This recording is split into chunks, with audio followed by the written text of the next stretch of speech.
Lenovo Z5, which was touted by the company as the world's truly bezel-less phone, has been launched in China. But the Lenovo Z5 is not entirely bezel-less. Instead, it comes with a notch on top of the display, along with prominent side bezels.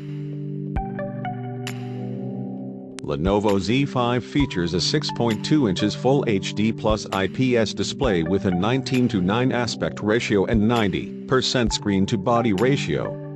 It comes with Qualcomm Snapdragon 636 octa-core processor, 6GB RAM, 3300 mAh battery with fast charging, 64GB or 128GB storage, and runs on Android 8.1 Oreo.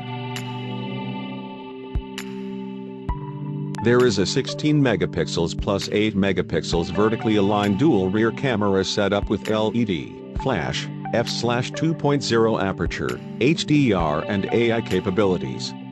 On the front is an 8 megapixels selfie camera. There is also a rear-mounted fingerprint sensor for unlocking the phone. Lenovo Z5 with 6GB RAM and 64GB storage is priced at 1,299 yuan, which is around Rs 13,700 on conversion. And the 6GB RAM and 128GB storage model costs 1,799 yuan, Rs 18,800 approximately.